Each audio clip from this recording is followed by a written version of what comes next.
Bonsoir à tous et bienvenue à ce 10e épisode du podcast À la Coupe qui nous est présenté par TIFF Montréal. Yeah.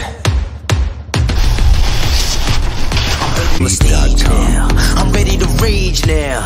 I feel like an animal stuck in a cage and I'm ready to break out. My time, my time. None of you people can tell me to stop. This time, like the last time, you better get ready to race to the top. I'm ready to do this, show you what the truth is.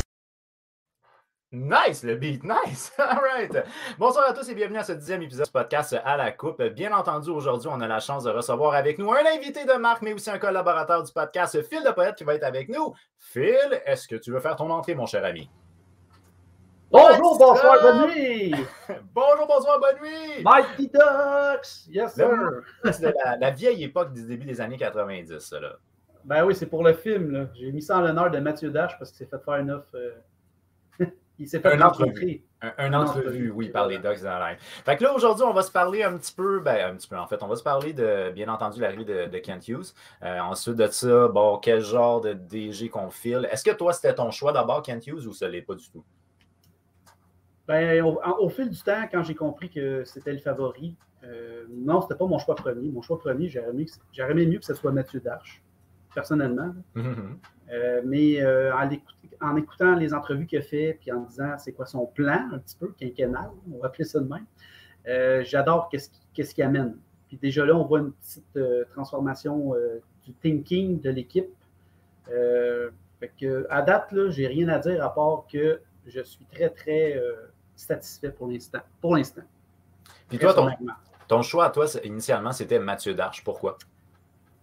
Ben, je crois qu'il était dans l'école de Julien Brisebois. Puis il a appris avec Julien Brisebois. Puis il aurait peut-être pu prendre tout ce qu'il a, en tout cas, de Tampa Bay, avec son style à lui, puis de ramener ça à Montréal. Je sais pas, peut-être ça aurait fité, mais je sais pas. Kent Hughes, tu sais, il y a des rumeurs comme quoi ils disent que c'est le body de Jeff Gorton. Mais est-ce que c'est vrai ou c'est pas vrai? Ah ben, écoute ça, on va en parler. J'ai quand même j'ai quand même cherché un peu par rapport à ça parce que moi aussi, j'avais entendu ces rumeurs-là. Puis c'était quelque chose que ça me dérangeait un peu parce que ça aurait pu, pas entraver, mais ça aurait pu comme modifier le processus d'embauche. Puis à ce moment-là, ça devient plus le candidat qui était le meilleur, ça devient le candidat qui était le plus proche. Puis ça me dérange un peu. Alors là, concernant Mathieu Darche, moi, ce que je dois mentionner, c'est que je sais qu'entre autres, lui, il a fait de l'administration dans sa vie en termes d'études. Fait que ça, c'était quelque chose qui était intéressant. Je sais que c'est un gars qui est capable de négocier aussi. Je vais y aller dans le même sens que toi. Là. C'est un gars qui a été dans l'école de Julien. Puis, tu sais, je veux dire, Julien Brisebois, c'est un DG qui est différent et qui est nouveau genre, qui joue avec la masse. Et ça, c'est pas très répandu dans la Ligue. Et je pense que ça aurait été tout un atout. Sylvain Plamondon, hey, salut, première fois qu'il assiste à notre live, Sylvain.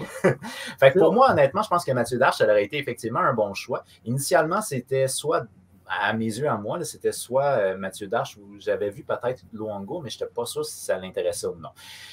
Sinon, quand j'avais fait une vidéo de mes pressentis, c'était Kent Hughes ou Castonguay. Bon, pourquoi? Ben, c'est parce que j'avais vu dans les conférences de presse les différents points qui disaient c'est ça qu'on va rechercher chez quelqu'un, chez notre candidat, et les agents de joueurs répondaient à tout ce qu'eux mentionnaient. C'est ce qui m'amenait à l'idée que Kent Hughes et Castonguay étaient probablement ceux qui étaient les plus visés. Mais encore là, c'était une décision qui était une décision à 4. Fait que là, on peut parler de l'aspect fameux ami. Hein? Bon, on a entendu comme quoi Kent Hughes serait peut-être un ami proche de Gorton. Ils ont une maison ensemble dans un... Je ne sais pas si c'est en Floride ou en quelque part en Californie. Là. Ils sont voisins, là. C'est ce qu'on m'a dit, j'ai entendu. Là. OK, ça, j'aimerais qu'on pousse plus loin là-dedans si jamais on a plus d'informations. Pour l'instant, moi, je n'ai pas cette information-là. OK, mais je l'ai entendu.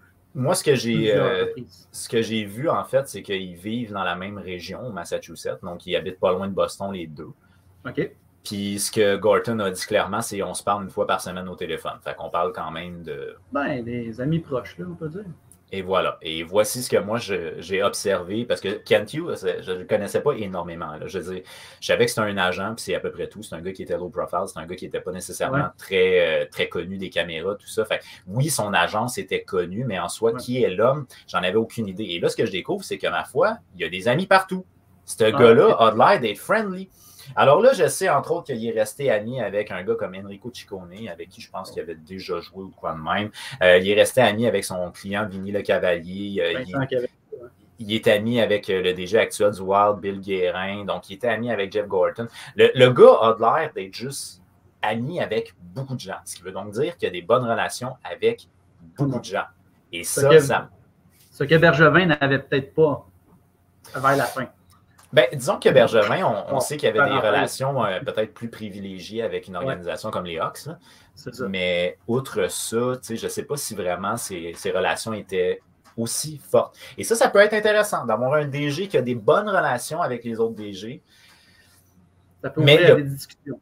C'est ça. Est-ce que parce que je veux pas, des fois, les équipes se rendent service mutuellement, tandis que Bergevin cherchait toujours quand même à gagner ses transactions. Ce qui est logique en soi, me diras-tu, mais c'est parce que des fois aussi, il faut que tu rendes service aux autres équipes si tu veux qu'ils te rendent service en retour. Fait que, bref, ça peut être intéressant de voir ce genre de choses-là. Mais bon, bref, moi, ce que j'en ai vu, c'est qu'il a l'air d'être quelqu'un qui a des très bons liens au travers de la Ligue. Et ça peut être intéressant. Ça peut être bon pour le Canadien, pour le futur. Exact. Puis, moi, en tant que tel, un agent de joueur, ce qui me fait peur, c'est... je sais qu'il est habitué de négocier. Je te vois venir. Je sais qu'il est habitué de négocier par rapport à des contrats, mais l'aspect transaction me fait peur. Pourquoi? Parce que c'est un gars qui est proche de ses clients. Fait que là, à ce moment-là, je me dis, est-ce qu'il va avoir peur de transiger des gars parce qu'il les aime bien et qu'il trouve qu'ils ont une bonne attitude? Oui, je comprends. Tu vas dire qu'il va avantager plus les joueurs parce qu'il, dans le fond, c'est un ancien agent. C'est un agent. Fait que là, il devient directeur général, fait qu'il va penser comme du côté des joueurs plus que du côté de son équipe. C'est ça que tu dis? Ben moi, c'est surtout que j'ai peur qu'il ait peur de faire des mouvements. Parce que c'est un gars qui, toute sa carrière, a défendu ses joueurs, il a défendu ses clients. Et là, ça va être dans l'autre côté qu'il va être. Alors, des fois, c'est plate, mais en tant que DG, il faut que tu prennes des décisions qui sont difficiles, qui ne vont pas nécessairement faire le bonheur de tes joueurs. Tu n'as pas le choix. Lui, il se dit être prêt. Oui, il est prêt, mais... C'est son rêve du Canadien, de l'offre qu'il a reçue. Il y a eu une offre il y a 2 ans des Rangers, il a dit non, quand c'était Jeff Gorton encore. Là, c'est avec Montréal, il dit oui parce que c'est son équipe d'enfance, son équipe de rêve. Est-ce que ça va faire différent dans le processus de ces négociations? Où je vais en venir, c'est que est-ce qu'il est vraiment prêt pour faire ça? Bon, en tout cas, une chose est certaine, c'est qu'il a eu le temps d'y penser parce que je veux dire, il a déjà travaillé avec Gorton à l'époque où il était à Boston. Après ça, il s'est fait offrir une job quand il était avec les Rangers. Puis là, avec Montréal, il s'est fait offrir le grand saut, le titre DG. Là. Fait que, assurément, il a eu le temps d'y penser, ça, c'est sûr. Là, il faut pas. OK, je ne sais pas si tu avais écouté le bout là, que Jeff Monson il avait dit. Moi, mon candidat favori, c'était Kent Hughes. Quand j'ai rencontré Jeff Gorton, son favori, c'était Kent Hughes. Mais là, après ça, on a pris une décision, puis on a quand même décidé de faire un consensus avec 2 anciens. Puis là, tout le monde était d'accord sur le même. Fait que dans le fond, au départ, quand ça passe, c'était déjà lui le favori. Ben là, ce que toi, tu me dis, là, on est rendu après les premières entrevues. Oui, c'est ça, mais c'est ça qu'il a dit. Il était rendu dans des sélections plus restreintes. Okay, je pensais que c'était au départ Non, il n'était pas au début. Au début, dans le fond, c'est juste que Gorton a proposé Kent Hughes. Puis, comme a dit Molson, il dit moi, je ne le connaissais pas. Fait que, j'ai parlé avec des amis qui ont joué au hockey avec lui parce qu'il vient de l'ouest de l'île de Montréal. Puis, ils m'ont parlé un peu de lui. Puis là, après ça, semble-t-il, après la première entrevue, Molson a été très convaincu. OK, c'est bon, j'avais manqué cette partie-là. C'est bon, merci. Désolé. Pensez-vous que Price a joué son dernier match en série avec le CH l'an dernier? Son dernier match en série? Avec le CH l'an dernier. Il veut dire peut-être avec les Canadiens. Oui, d'après moi, c'est ça que je comprends aussi. D'après toi, est-ce que Price s'est fini à Montréal? Ben, moi, je serais prêt à m'avancer et dire qu'il va peut-être garder les buts cette saison pour se remettre en forme. Je pense qu'il va changer d'adresse pendant l'été. Pendant l'été? Oui. OK. Pas à date limite des transactions parce qu'il n'y a pas une équipe qui va prendre une chance de prendre quelqu'un qui, son genou, il est encore magané, comme on dit. Puis, ils ne prendront pas la chance de... On verra. Non, puis anyways, il n'a pas joué depuis le début de la saison. Fait que veux pas, si tu veux transiger un gars, faut qu'il y ait une valeur active. Là. C'est ça. Jack Eichel, c'est pas pareil. Jack Eichel est encore plus jeune que Price. Puis Price, il est vieillissant. Un gros contrat. Il y en a qui ont sorti ça, mais Jack Eichel, c'est pas pareil. On ne parle pas de la même affaire. Ouais, puis il n'y a pas juste ça, là, Jack Eichel, on parle ici d'un conflit qu'il y avait avec l'organisation dans le but de se faire opérer puis de revenir au jeu. Fait ce conflit-là faisait qu'il n'avançait pas dans son processus de rétablissement du tout. Fait qu'il n'y avait pas le choix, il fallait qu'il règle ce problème-là. Le Canadien n'a pas le problème avec Carey Price parce qu'ils sont d'accord. Mis à part ça, on est d'accord par rapport à comment il va gérer sa blessure. Puis à ce moment-là, je veux dire, c'est loin d'être un problème. Avez-vous aimé la game du CH hier malgré la défaite? Oui, une belle performance. On voit que les Canadiens, les joueurs sont revenus. Là. Il y en a beaucoup qui sont revenus des blessures. Puis là, tu vois que leur énergie, leur focus, leur entrain comme est revenu, on dirait. L'énergie de l'équipe. Là. En tout cas, pour moi, c'était mieux que les autres matchs. Écoute, moi, une chose que je te propose, c'est une réflexion, là, mais Kent Hughes, dans son entrevue, tu vois qu'il mise beaucoup sur l'aspect psychologique des joueurs. Il veut des joueurs qui sont dans le même mindset, des joueurs qui sont dans la même direction, des joueurs qui sont bien. Parce que veux pas, si tu veux retirer le meilleur d'eux, il faut que les joueurs soient bien. Il parle aussi d'avoir une équipe pour l'entraîneur. Tu sais, il avait donné l'exemple de Barry Trotz. Donc, moi, en fait, je pense que, tu sais, en ce moment, les joueurs, c'est le temps de pouvoir se prouver, puis c'est pouvoir gagner leur place. Puis si il prend le temps d'aller parler avec chacun de ses joueurs puis qu'il leur fait comprendre, tu sais, ben, dans l'organisation, tu peux jouer tel rôle, ça peut les mettre en confiance. Là, moi, ce que je vois, c'est que les Canadiens ont gagné une petite confiance. Je ne sais pas qu'est-ce qui a fait ça, mais ils ont gagné une petite confiance. Ils jouent plus intense.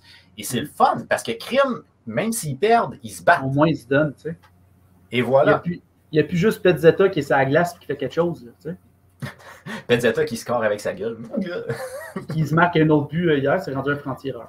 Oui, ben écoute, là, franchement, ça va en prendre peut-être un petit peu plus, mais quand même, il était bien placé. Puis, je veux dire, il a profité de son opportunité. Puis ça, à ce niveau-là, c'était juste parfait. Là. Il nous pose la question, Justin, aussi, c'est qui notre joueur qui nous impressionne le plus depuis le début de la saison? C'est dur à...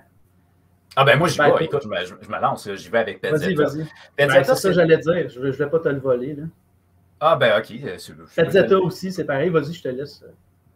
Moi, je peux relancer avec un autre, si tu veux. Là. Ça me dérange non, vas-y, je te laisse. Pezzetta, on va commencer avec lui. C'est qu'avec le Rocket de Laval, moi, je l'ai connu comme un gars d'énergie d'Atsal. C'était un gars qui frappait tout le monde puis qui était prêt à dropper les gants n'importe quand. Puis je te jure qu'à un moment donné, j'avais été voir le Rocket. Puis le gars, il est embarqué sur la glace. Il est un peu un gars dans la bande. Il est en étant pas un deuxième. Il a droppé les gants à ligne bleue. Puis c'était fini sa présence. Donc, sa présence, c'est 2 mises en échec, une bataille. C'est ça que je connaissais de Pezzetta. Mais je ne l'ai pas vu beaucoup jouer. Et cette année, il y avait quelque chose d'offensif en lui. Dieu sait d'où c'est qu'il me sort ça. Mais il l'a sorti. Et ça lui a permis d'avoir une opportunité dans la LNH. Ce qui m'impressionne de Pezzetta, c'est il est très discipliné comparativement à ce que j'avais connu avec le Rocket. Même s'il pogne des pénalités, il y en a moins. Puis sinon, ce qui m'impressionne aussi, c'est qu'il est capable de suivre le rythme de la LNH. Il est rapide. Puis ça, je ne m'attendais pas à ça. Moi, je m'attendais à ce qu'il soit un peu comme un Ryan White, là, qui veut tuer tout le monde. Non. Ben, il était lent, mais Ryan White, c'est que son jeu agressif le ralentissait parce que justement, il voulait tout le temps s'agripper après tout le monde. Tandis que Pezzetta, il gage bien ça. Fait qu'il est intense à chacune de ses présences. Il va là où ça fait mal, puis ça rapporte. Et moi, pour moi, ça m'impressionne beaucoup au niveau de l'évolution mentale du gars. Ouais, non, je te le donne. Pezzetta, c'était arrêté mon choix, mais mon choix à moi, c'est plus récent, là, mais en ce moment, qui m'impressionne. C'est le gardien de but. Motambo, il m'a déçu en début de saison, mais on ne pouvait pas y cracher dessus. C'était pas vraiment de sa faute à lui. Là. On s'entend que l'équipe en avant de lui, en tout cas, c'était désorganisé. Mais là, en ce moment, depuis au moins ces 5 ou 6 derniers matchs, j'étais voir les statistiques qu'il y a. Il y a un très bon pourcentage d'arrêt. Puis là, les 2 derniers matchs, il a fait 50 tirs quasiment à chaque match. Ouais. Mais je ne sais pas qu'est-ce qui se passe avec lui. Là, on dirait qu'il vient de. Là, il s'est fait donner quasiment le rôle de numéro 1 parce que là, Allen est blessé. Price, il ne revient pas. Puis le Primo, il n'est pas prêt, on le sait. C'est lui qui. Puis là, on dirait que là, il y a toute la pression. Là. Puis là, il se dit, regardez ça, là. Je vais vous prouver que je suis bon pour la Ligue nationale. Peut-être pas pour être un numéro 1, mais peut-être pour être un numéro 2 éventuellement. Puis c'est un Québécois, puis garde, bravo. Pour moi, c'est une de mes surprises aussi. Oui, tu sais, dans le cas de Montembeault, en ce moment, je te dirais que la réalité serait différente s'il y avait des matchs à Montréal avec une foule. Là. Je pense pas. En ce moment, tu sais, moi, je vais être le premier à dire que ce qui m'impressionne, c'est comment il gère la pression de la Ligue. Parce que pas la LNH, c'est une ligue où tu as tout le temps de la pression. Point barre, c'est fini. Fait qu'un gars qui peut pas supporter, puis ça, j'en ai parlé avec beaucoup de monde dernièrement, mais Primo, j'ai peur à ça. On dirait qu'il supporte pas la pression. Puis ça, si tu veux jouer dans la LNH, il va falloir que tu vives avec. Tu peux pas t'écraser comme ça. Comme ça tout le temps, ouais. Souvent, Montembeault, il a de l'air d'être bien dans ce qu'il vit en ce moment. Et on sait que c'est un gars qui est perfectionniste. C'est un gars qui, après chacun de ses matchs, il va regarder des séquences de qu'est-ce qu'il a fait, qu'est-ce qu'il a mal fait, qu'est-ce qu'il a bien fait, puis il va essayer de pratiquer ça. Fait il est dur sur lui-même, mais c'est ce qui fait qu'il va s'améliorer avec le temps. Puis moi, honnêtement, oui, il m'a impressionné. J'avoue que je n'y avais pas pensé parce que ça fait peut-être un petit peu moins longtemps qu'il m'a impressionné. Oui, c'est ça. En début de saison, on n'aurait pas dit la même affaire, mais en même temps, il en sortait des gros arrêts pareil, puis il faisait le jeu. Tu sais, c'est sûr qu'il y avait Allen en avant de lui, puis Allen, ils l'ont surutilisé en début de saison. C'est pour ça qu'il est blessé, d'après moi. Là. Ça, c'est mon opinion personnelle. Ben, en tout cas, la dernière blessure, c'est un geste très anodin. Il a mal tombé. Oui, c'est ça. Mais tu sais, Jake Allen, c'est pas un gardien de but de 60 matchs. Il n'y a pas l'endurance pour ça. Puis là, on le voit là, en ce moment. Fait qu'un Montembeault, correct, regarde, il fait la job en ce moment. Puis si on peut juste avoir un petit... On peut juste avoir comme tu dis là, tantôt, là, avoir des matchs que les joueurs, ils se donnent, même s'ils perdent 4-2, 4-3, 5-3, au moins qu'on a un spectacle, pas quelque chose de décevant. C'est ça qui vient pesant. Une chose qui est souvent mentionnée dans les médias anglophones par rapport aux fans de Montréal, c'est quelque chose que j'apprécie, c'est le fait qu'ils disent qu'à Montréal, les fans sont capables de reconnaître quand tu donnes un effort honnête. Voilà. Puis ça, ben, honnêtement, je pense que c'est le cas. Je veux dire, ben, toi, tu l'as connu à l'époque, Steve Bégin, c'était pas un gars qui était flashy, mais on l'aimait parce qu'il mangeait une poque sa gueule, il se relevait, puis il retournait. Puis, le gars, il était vraiment dévoué à sa cause, puis il voulait gagner. Puis ça, on le sentait. Regarde, je vais t'en nommer un, Kostopoulos. Plus récent, un petit peu, le Tom Kostopoulos, ça veut dire, ben lui, là, à chaque match, comme Bégin, il se donnait à fond. Puis, à un moment donné, il est tombé dans les favoris parce qu'il se donnait à fond. C'est juste ça qu'on veut, nous autres. On veut du monde qui se donne à fond. Exact. Puis...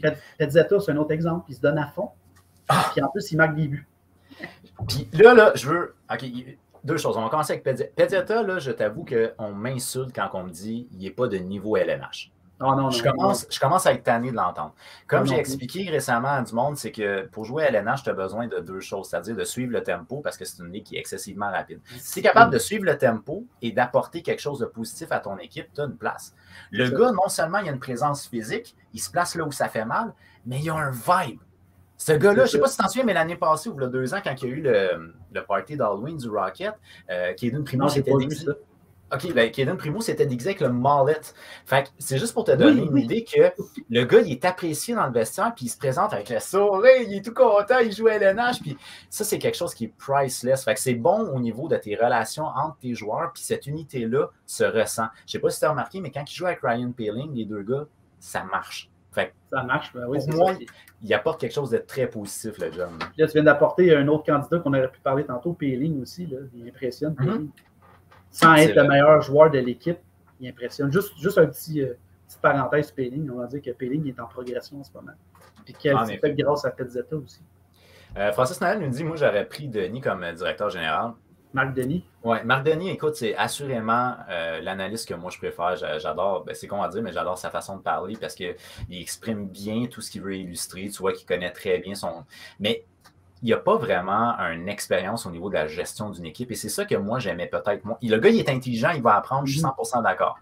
Mais je préférais le voir dans un rôle qui serait peut-être assistant du DG au début. Ouais, c'est une bonne idée. Au lieu de le voir DG d'entrée de jeu. Puis, tu sais, en tout cas, moi, dans mon livre à moi, c'est que quand tu veux choisir un directeur général dans la LNH, il faut que tu baignes dans la LNH d'une certaine manière. Depuis un certain temps.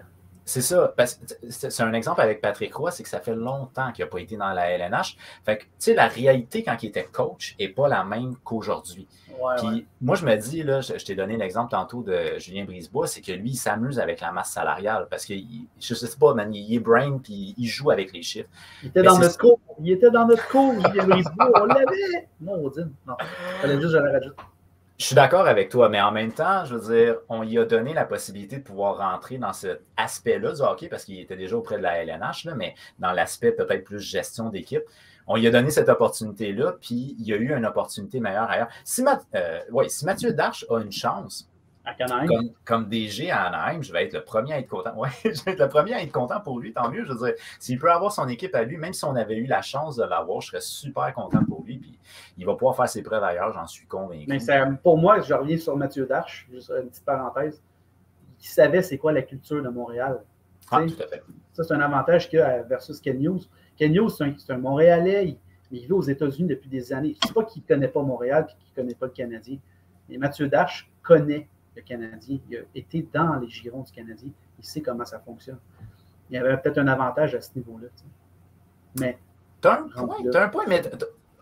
un point que j'aime bien ici, mais un effort qui a été fait par l'organisation, c'est de réintégrer les anciens. Fait que je me dis peut-être que si Kent Hughes voisine ou en côtoie beaucoup les anciens. On peut peut-être en apprendre de eux. Exact. J'ai vraiment un gros blanc, là, mais je me rappelle qu'il y a un coach canadien, j'avais entendu ça à la radio, c'est qu'à chaque fois qu'il y avait des matchs locaux, il invitait Toe Blake, qui était un ancien de l'organisation, il l'invitait dans le vestiaire pour venir parler, mais je ne me rappelle pas c'est qui le coach. Je pense que c'est Scotty Bowman, mais je ne suis pas sûr pas en tout. Fait que, bref, tu sais, des fois, de connecter avec les anciens comme ça peut peut-être l'imprégner. Puis, ce que je peux te dire, c'est que, tu sais, il a joué dans l'ouest de l'île, puis c'est quand même... Excusez, ça l'a lagué. Oh, ça l'a lagué, oui. il a joué quand même son hockey dans l'ouest de l'île, fait qu'il connaît quand même la vigueur de Montréal. Puis je peux te dire que les anglophones dans l'ouest sont quand même des gros fans. Là, je ne suis même pas inquiète par rapport à ça. Là. Mais non, mais c'est ça. Je t'allais dire que moi, les anciens, là, comme juste Patrice Brisebois qui réapparaît, puis qui est à la radio le lendemain, puis... Regarde, je sais que Patrice Brisebois, le monde, ils ont ri de lui à TVA Sport dans le temps que quand il faisait des analyses, tout ça, mais c'est pas grave. C'est un ancien du Canadien, il connaît ça. Puis là, aujourd'hui, on dirait qu'il y a un meilleur parler. D'après moi, il t'a su des cours. Mais simplement pour dire que j'ai aimé ça. J'ai aimé ça, juste ça, il va pouvoir amener l'énergie des anciens. OK, donc de le revoir dans les médias que tu as aimé, si je comprends bien. Oui, ben non, mais parler puis dire, regarde, les Canadiens m'ont approché, m'ont envoyé un email. J'étais invité à la conférence de presse, ça fait des années que ça ne m'est pas arrivé. Il disait, la seule fois que j'étais là, c'est quand j'étais à TVA Sport, j'étais analyste, j'étais, là, il couvrait le Canadien. Mais là, c'est par le Canadien comme un ancien Canadien, ça n'y a jamais arrivé. Fait que juste ça peut peut-être montrer la nouvelle nature de façon de penser du Canadien. Puis ça, je pense que ça vient de la nouvelle direction, mais Chantal Machabée, elle va avoir un gros rôle là-dedans, je pense. Est-ce que tu veux qu'on parle de Chantal Machabée? C'est comme tu veux. Moi, j'ai pas de problème avec ça. Écoute, je pense que c'est peut-être une des candidatures qui a été les plus applaudies, là, très honnêtement. Il y a un consensus général. Là, je veux dire, la femme a fait son nom au travers des années. C'est plus de 30 ans chez RDS. 32. Puis, tu sais, c'est une femme que... En tout cas, moi, si je me fie aux différents témoignages, c'est une femme qui est accessible, c'est une femme qui est très positive, c'est une femme qui est respectueuse. Puis je l'ai vue en entrevue là, en tant que VP des communications. Puis Seigneur Dieu, je veux dire, elle est toute souriante. Tu vois qu'elle est tellement fière. On dirait qu'elle n'a pas changé. Ouais. On dirait que c'est elle-même. Elle. Et voilà. Elle ne pas d'être quelqu'un d'autre. Mais je me dis, elle peut amener peut-être une approche un peu plus... j'aimerais dire humaine, mais je ne veux pas trop pousser là-dedans. Wilson, je ne le connaissais pas vraiment. Là, il existait. C'est pas mal ça que je savais. Non, mais il y avait peut-être la main prise Bergevin, il y a peut-être la main prise dessus aussi. Là, ça peut-être. On ne sait pas comment ça fonctionnait à l'interne. Par contre, là, ce qu'on sait, c'est qu'ils ont donné, en tout cas selon ce que Chantal Machabée a dit, c'est qu'ils ont donné pas mal de carte blanche par rapport à la communication. Là. Ils ont dit, prends le temps que ça prend à prendre ta décision. Elle a pris 5 semaines qu'elle a dit, je pense, prendre sa décision. Fait que c'était elle la choisie en plus. Fait que c'est sûr. Puis, à tout le monde en parle, j'ai entendu quelque chose qui m'a un peu blessé, mais quand même, c'est que Guillaume Lepage... Est-ce que tu as écouté l'entrevue de Chantal Machabée, tout le monde en parle? Oui, j'ai peut-être pas tout écouté, là. J'ai peut-être comme eu la moitié, mais vas-y, peut-être. Guillaume Lepage, il demande à Chantal Machabée, il dit on a souvent fait des demandes auprès de Paul Wilson pour avoir des joueurs du Canadien sur le show. Puis ça il dit, marchait pas. Paul a tout fait pour essayer d'en avoir, mais il dit les joueurs ne voulaient pas venir. Okay, est-ce que toi, tu vas changer cette idée-là, essayer de convaincre les gars d'être plus présents dans les médias? Puis elle a dit, oui, je veux essayer qu'il soit plus accessible. Puis ça, honnêtement, c'est de quoi qui m'a un peu blessé parce que je comprends la barrière de la langue. Peut-être que la majorité des joueurs sont anglophones, fait qu'ils sont pas à l'aise dans un show francophone. Un gars comme Max Domi ne vient pas me dire qu'il n'aime pas les Kodak, il tripe ses Kodak. Là, fait que, tu sais, il a déjà été à Tout le monde en parle, mais il aurait peut-être pu y aller d'autres fois aussi. Oui. Mais c'est quelque chose qui m'a fait quand même un peu mal parce que c'est comme si les joueurs refusaient de connecter avec leurs fans. Oui, j'avoue, hein, de ce point de vue-là, j'avais pas vu ce point de vue-là. Puis oui, c'est vrai. À part dire que oui, je suis tout à fait d'accord avec toi. Fait que, tu sais, peut-être. Je t'ai maqué, j'avais pas pensé à ça. Peut-être que, tu sais, si Chantal Maccabée, qui elle-même est une personne joviale, ouverte et tout ça, peut-être qu'elle va réussir à amener les gars. Parce qu'on sait une chose aussi, c'est que les joueurs ont confiance en elle. Jonathan Drouin avait été vers elle pour se confier. Fait que, si les joueurs ont confiance en elle, puis qu'elle leur dit, ben, ça pourrait valoir la peine que tu ailles sur tel show, ça pourrait être le fun de voir des joueurs du Canadien présents sur des shows autres que la soirée du hockey, genre. Regarde, je veux rajouter quelque chose. Peut-être que Ken Hughes, il va faire le ménage considérant cet aspect-là prioritaire dans ses choix de joueurs. Je ne sais pas si tu me suis, là. Qu'est-ce que tu veux dire par prioritaire dans ses choix de joueurs? En voulant dire, si toi, tu ne te mets pas dans les... comment je peux dire ça? Maintenant, là, le Canadien, là, vous allez vous présenter partout. Tu es un joueur du Canadien, tu vas aller là, tu vas faire ça. Tu vas aller... Il faut que tu reconnectes avec tes fans. Là, toi, tu ne veux pas, ben, je m'excuse, tu ne fais plus partie des plans, on va t'échanger. Parce que nous, notre nouvelle valeur, c'est reconnecter avec nos fans. Puis je pense que ça, ils l'ont dit à quelques reprises. Puis là, regarde, qu'est-ce que tu as dit? Ça vient de m'allumer ça. Là. Puis je pense que ça serait... En tout cas, je ne sais pas si c'est ça qui va arriver, parce qu'avec Bergevin, c'était une autre affaire. Fait que là, c'est tous les joueurs que Bergevin a construit une équipe avec cette façon de penser-là, plus fermée, moins accessible.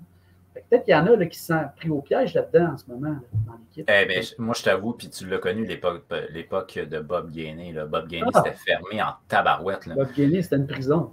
Exact. Fait que, c'était un peu plus ouvert avec Marc Bergevin, mais pour suivre une équipe qui est une équipe qui n'a pas le fanbase que le Canadien a, les joueurs ne sont pas juste présents quand ils vont dans un hôpital pour enfants. Là. Des fois, c'est con, là, mais ça va être des exemples. Un joueur, mettons, je me rappelle à un moment donné. Les fans du Canadien étaient tellement offensés parce que Galchenyuk avait refusé une entrevue. Le Canadien jouait contre les Coyotes, puis il avait refusé une entrevue. Le monde était comme, il ne veut pas parler aux fans de Montréal, il nous en veut.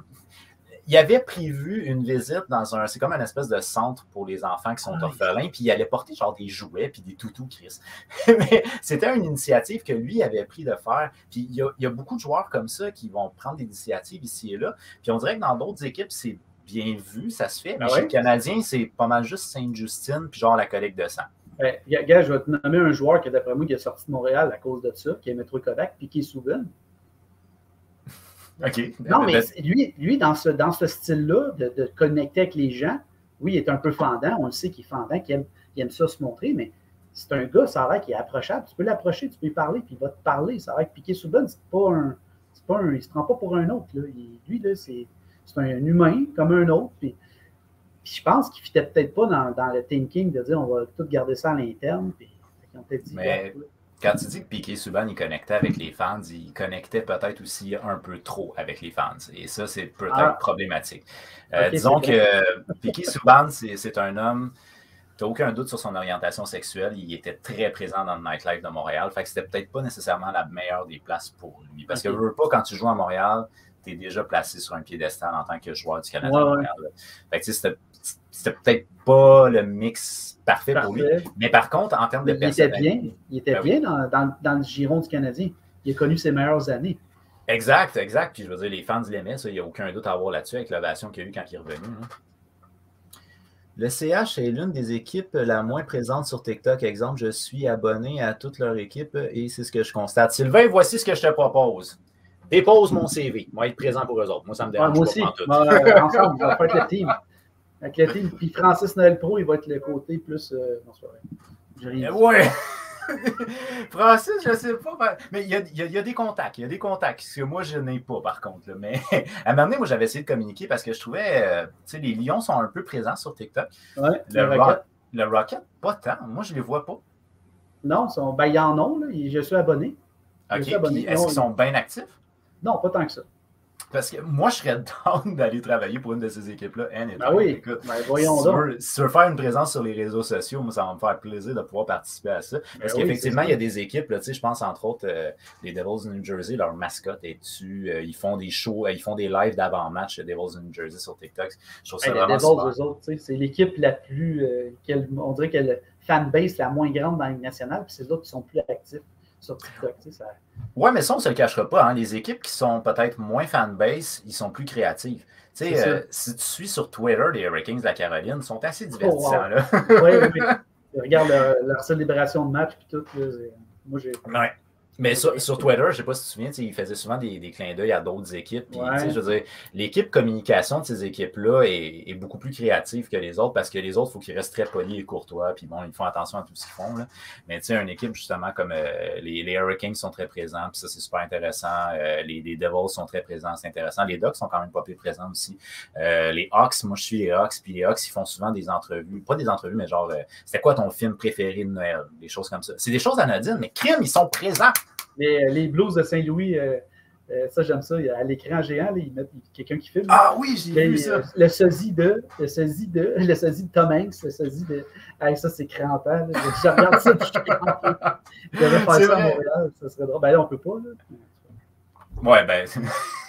Le sosie d'un banc du forum. Le sosie d'un banc du Colisée. Voilà. Ça serait pas très glorieux, mettons, comme genre de situation. Fait qu'effectivement, je pense aussi que, tu sais, dans les visées qu'on pourrait dire avec l'administration de Kent Hughes, ça serait de reconnecter avec les fans d'une manière peut-être plus médiatique, mais d'avoir l'impression que l'équipe appartient quand même aux fans, parce qu'au final, je veux dire, tu serais pas capable d'avoir de propriétaire si tu n'avais pas autant de fans. Fait que, tu sais, je veux dire, sans dire qu'ils nous doivent tous, ils nous doivent quand même beaucoup. Oui. C'est les autres qui payent. Hein. Les compagnies aussi, là, les compagnies qui achètent des loges corporatives, tout ça, là, quand même. C'est nous. On est le peuple, c'est nous qui fait vivre cette équipe-là. Ben, c'est qu'au final, tu sais, t'as beau glorifier un propriétaire, comme c'est le cas avec Molson. Molson n'aurait pas d'intérêt financier d'acheter une équipe s'il n'y avait pas le fanbase. Non. S'il n'y a pas d'argent à faire, il n'achètera pas l'équipe. Donc, au final, s'il y a un propriétaire pour cette équipe-là, c'est parce que le fanbase est solide.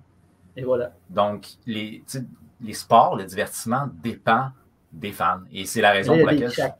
Dans le fanbase, en ce moment, il commence à avoir des cracks. Il commence à être craqué pas mal. Est-ce que toi, tu avais souvenir d'avoir des... Parce que ça fait un bout de temps quand même qu'on suit le hockey. Est-ce que toi, tu avais souvenir d'avoir déjà vu autant de bancs vides au Centre Bell ou au Forum? Non. Même dans les années creuses, là, après Patrick Roy qui soit parti, là, qui a été échangé, la débandade des années 2000, c'était plein. Mais... ce qui avait amené quand même pas mal de Québécois. Tu sais, c'était pas une équipe de talent, c'était une équipe travaillante. Fait qu'au moins, tu avais un match, les gars travaillaient, mais ils perdaient tout le temps. Mais ils perdaient pas tout le temps. C'était 50-50, mettons. Là, tu sais. Mais ils ne faisaient pas une série, mais ils passaient proche. Tu sais. C'est pour ça qu'ils ne repêchaient pas tout le temps en haut repêchage dans ces années-là, parce qu'ils travaillaient fort, mais ils ne se rendaient pas en série. En tout cas, c'est une autre histoire, d'autres temps. Là, mais non, j'ai jamais vu ça. J'ai jamais vu ça. C'était le meilleur coup. C'était le meilleur coup à faire, là, je pense, de Chantal Maccabé. OK. Ouais, ben c'est ça, le changement de mentalité. Moi, j'ai pas souvenir d'avoir vu un forum ou un Centre Bell qui était vraiment aussi vide que ça. Puis c'est plate à dire, mais les matchs n'étaient pas intéressants à regarder. Fait que, tu sais, moi, en tant que tel, si tu regardes des équipes qui sont plus...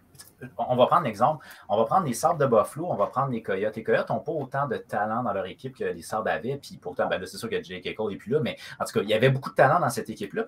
Mais il était plate à regarder. Parce qu'il n'y avait pas de cœur là-dedans. Tout était désorganisé. Puis on dirait qu'ils ne voulaient pas. Les Coyotes n'avaient pas le talent, mais ils se donnaient. Ils sont désorganisés, mais ils se donnent. Fait qu'au moins, il y a quelque chose d'intéressant à les regarder. Puis là, un petit fait anecdotique que je voulais mentionner, c'est que souvent, quand les défensifs sont désorganisés, tout se tourne vers les spotlights, vers les gardiens de but. Ouais. Et c'est ce qui fait que les gardiens de but, ils flashent. Et c'est ce que Montembeault vit en ce moment, fois 1000. À coup de 50 pas que ça gueule, à coup de 50 pas que ça gueule à chaque match, là, en quelque part, ça attire beaucoup l'attention vers lui. Puis, quand tu as Clake et Weinman comme défenseur, ça l'aide à recevoir des tirs. Ça, c'est une autre affaire. On a bien des défenseurs qui aiment se porter à l'attaque, mais on n'a pas... Puis là, quand Kent Hughes, il dit « Moi, je veux une équipe qui est rapide et qui se porte vers l'attaque », je suis comme « Oh my God, on n'aura pas de défenseurs défensifs dans les prochaines années, nous autres, là. Ça ne sera pas beau à voir. » Mais on a de l'offensive. Je suis curieux à voir qu'est-ce qu'il va faire avec Harris aux États-Unis. Hey, ça, c'est un méchant dossier, ça. Parce que là, j'ai eu ouï dire que ses fils jouent avec lui. Ça se peut-tu? Oh, OK, non, je ne sais pas, je ne suis pas au courant de ça. Il me semble qu'on m'avait dit que ses fils jouaient avec lui. En fait, je peux même confirmer. Là. Mais, tu sais, pour Harris, c'est quand même un défenseur qui est un défenseur de bon potentiel chez les Canadiens de Montréal. Malheureusement, actuellement, on est incapable de le signer parce que lui, il veut compléter ses études universitaires. Puis là, il tombe, si je ne fais pas erreur, il me semble que c'est sa dernière année. Parce que je pense que oui. Si on ne le signe pas, après ça, il tombe agent libre. Puis là, à ce moment-là, il pourrait aller jouer où il veut, finalement. Agent libre, j'en ai un pour toi. Vas-y. Monsieur Le Temps. Ça, Christopher Le Temps, on va en entendre parler assurément. Parce que comme ça, on espère, en tout cas. Disons que moi, j'ai parlé de qu'est-ce que je voulais rajouter pour le leadership. Le Temps, il fait partie de tes choix, j'imagine. Oui, ben c'est ça. Donc, moi, en fait, on m'avait posé la question, qu'est-ce que tu voudrais amener en termes de leadership pour l'organisation? L'idée, dans le fond, c'est que les jeunes, ils peuvent autant apprendre à gagner qu'à perdre. Moi, ce que je veux, c'est que même s'ils perdent, ils veulent gagner. Je veux qu'ils veulent gagner. Et c'est la raison pour laquelle, moi, j'avais proposé d'aller chercher Dustin Brown pour la balance de son contrat. C'est sa dernière année, il a 37 ans. Il ne va pas revenir, c'est sûr et certain. Demain matin, je l'amène à Montréal. Écoute, le gars a vécu de l'adversité, le gars a gagné des Coupes Stanley, puis le gars qui a perdu son C est redevenu assistant, puis ainsi de suite. Je pense honnêtement que ça aurait été un excellent exemple. Et pendant la saison morte, j'ai dit, je veux qu'il soit hyper actif, pas juste actif, hyper actif dans les dossiers des agents libres. Christopher Le Temps et Marc-André Fleury. Les deux gars ont gagné ensemble, puis tu leur offres la possibilité de prendre leur retraite. C'est ça, ensemble. Ben, pas juste ensemble, mais de prendre leur retraite devant parents et amis. Alors, pour moi. Avec une Coupe Stanley. Ça serait épique, là. Mais je pense pas que ça arriverait, mais j'aimerais ça. C'est pas ça la question, là. Mais tu leur donnerais la chance quand même de finir leur carrière devant parents et amis. Et ça, pour moi, ça serait quelque chose qui n'aurait pas de valeur. C'est inestimable. Dans un vestiaire, tu as deux gars qui ont tout gagné ensemble avec un vibe tellement différent. Je veux dire, avec un Dustin Brown en plus. Ben, Dustin Brown, c'est parce que lui, c'est sa dernière année. Fait que c'est pourquoi moi, ça a été Dustin Brown jusqu'à la balance de cette année. Puis après ça, l'année prochaine, j'aurais essayé d'avoir Marc-André Fleury. OK. Cette année, tu aurais pris Dustin Brown. Cette année, pour finir son contrat, parce que là, il a 37 ans, puis c'est sa dernière année de contrat. Fait que s'il y a bien pour aider les jeunes à apprendre à perdre. Ben, dans la défaite, qu'ils apprennent avec Dustin Brown. Moi, je veux que dans la défaite, ils veulent gagner. Ça veut dire qu'ils perdent, mais qu'ils perdent en apprenant à vouloir gagner. Mais Dustin Brown, y a-t-il une clause de non-échange? C'est ça? Ça, je ne sais pas. Ah, ben ça, je n'ai pas regardé, là, je t'avoue. S'il y a une clause de non-échange, ça ne tente pas de partir de Los Angeles, il va dire. Ça se pourrait très bien, là. Il y a quelqu'un qui m'a dit s'il se fait échanger, il va prendre sa retraite en de go. Je peux te confirmer qu'effectivement, il y a un des fils de Kent Hughes qui joue avec Jordan Harris en ce moment. Ah, c'est OK. Au minimum un, non, deux. Riley aussi. Les deux fils jouent avec. Fait que peut-être qu'on va avoir Jordan Harris. Papa, il va passer des messages à Fiston, là, tu y parles. Ben, en tout cas, papa peut au minimum se rendre au match de ses fils. Il va dire là, tu parles à lui, puis là, tu lui expliques ce qu'il faut faire. Tu lui montres à quel point c'est bien Montréal, à quel point c'est beau Montréal. Cindy nous dit Ryan Poehling, un joueur pour jouer sur quel trio? 3e, max. Peut-être un remplaçant de 2 si c'est une blessure temporaire, genre 3-4 matchs, mais pas plus que 3-4. OK. Ben oui, écoute, tout dépendamment de ta structure d'équipe que tu vas avoir, parce qu'il y a des équipes qui vont aimer avoir des centres qui sont responsables, qui ne vont pas nécessairement produire sur leur premier trio. Il y en a d'autres qui vont préférer avoir le meilleur centre offensif sur le premier. Fait que là, moi, je vais te dire, très honnêtement, ça va dépendre de la philosophie de l'entraîneur. Dans le cas de Ryan Poehling, ce que j'ai observé, c'est que quand il est arrivé dans la Ligue nationale, peut-être qu'il s'aimait un peu trop, on va dire ça comme ça. Voyons donc. Nate the Great, hein? Comme Nate the Great, son bâton. Non, OK. Non, je sais pas. Mais tu sais, lui, quand il est arrivé, je trouve que, je sais pas, il respectait pas nécessairement la structure. Il disait qu'il était un joueur de structure, mais il flottait sur un nuage, là. Il était comme, tassez-vous, je m'en viens. I'm the man. Ouais, c'est ça. Moi, je me rappelle, j'avais parlé avec une fille qui travaille pour le Rocket. Quand il avait été redescendu, j'avais parlé avec une fille qui travaillait pour le Rocket, puis elle disait, il regarde tout le monde de haut. Là. Il arrive ici, puis il se dit, mon chandail, moi, il est à la boutique tricolore du Centre Bell, pas ici. Puis bon, enfin, bref. Mais son attitude a tellement changé en l'espace de comme 1 an et demi. Ce gars-là est devenu le joueur de centre numéro 1 du Rocket, puis il produisait. Peut-être, sûrement. Puis à ce moment-là, tu sais, si lui est capable de jouer, moi je vais aller dans le même sens que toi, d'après moi, ce serait un joueur de centre de 3e trio. Je ne pense pas nécessairement que c'est un gars top 6, mais s'il peut jouer à l'aile de temps en temps, d'après moi, il pourrait jouer dans ton top 6, peut-être pas première ligne par contre. Francis, il me dit Lekonen contre Gauthier. Là, Francis, on va se le dire, il est ami avec Julien Gauthier, fait qu'il nous plug tout le temps Julien Gauthier à Montréal. C'est inévitable. La raison est simple. Ouais, c'est son ami. C'est pas juste ça, c'est qu'il va avoir des billets pour aller voir le Canadien. OK, c'est bon. OK. Mais j'ai entendu parler de la rumeur que les Conan intéressaient les Rangers. Je ne sais pas contre qui, par contre. Contre Kravtsov, tu ne peux pas juste faire un contre un. Je ne sais pas, excuse, parle-moi un peu de lui. Ben non, mais le Russe là, qui a du potentiel, mais que les Rangers, Kravtsov. Je sais pas. J'ai aucune idée de la rumeur, en fait. Ben, ça a l'air qu'il serait sur le trade block. Que Gorton, le Gorton, il l'aimait bien là-bas. Kravtsov. C'est-tu Vitali? Oui, je pense que oui. Vitali Kravtsov, c'est un joueur de 22 ans. C'est un ailier droit. Il mesure 6 pieds 3, 193 livres. Ah, ben quand même, gros gabarit. C'est un joueur qui joue actuellement dans la KHL, un total de 13 points en 19 matchs. Bonne production pour quand même un niveau qui est quand même élevé, la KHL. C'est lui, je ne sais pas. Peut-être que je me trompe. Son nom, c'est Kravtsov. Il n'en a pas 50. Ben, ça se peut très bien parce que lui a été repêché par les Rangers. C'est un ancien choix de première ronde en 2018. Écoute, si c'est possible. Ah oui. Oui. On va te donner Petrie avec. Non, c'est pas vrai. Petrie qui a quand même joué pas trop. En fait, je sais pas. Petrie, j'ai toujours eu des points d'interrogation par rapport à sa présence d'esprit à Petrie parce que j'ai l'impression que des fois, il n'est pas là pantoute. Non, on dirait qu'il est parti. Il est déjà en vacances. Mais c'est pas juste ça. C'est que des fois, on dirait qu'il y a vraiment une bulle. Genre, il reste bloqué. Puis là, il se passe de quoi devant lui puis il réagit pas. Je sais pas vraiment pourquoi. Il y a la pression. Il n'est pas capable de la prendre. Ben, c'est bizarre, hein? Plus de Weber, plus d'Edmondson, plus de Stahl, plus de Perry, plus de leadership, plus de Price, pas de leadership partout. Ça y fait mal. Et là, ben, écoute, on est rendu pas mal à la fin du show, mais je pense que l'aspect qui a été intéressant dans la conférence de presse de Kent Hughes, c'est « je veux amener du leadership ». Et ça, c'est quelque chose qui est primordial dans une équipe de hockey parce que tu as beau avoir tous les meilleurs talents, si tu n'as personne pour inspirer le groupe, ça ne va pas avancer. Fait que honnêtement, moi, j'aime ce que j'ai entendu de la conférence de presse de Kent Hughes. Est-ce qu'il va agir? Est-ce qu'il va faire quelque chose? Y a-t-il attaché? On ne sait pas. Ouais, ça, j'y crois pas. Là. La marionnette? Non.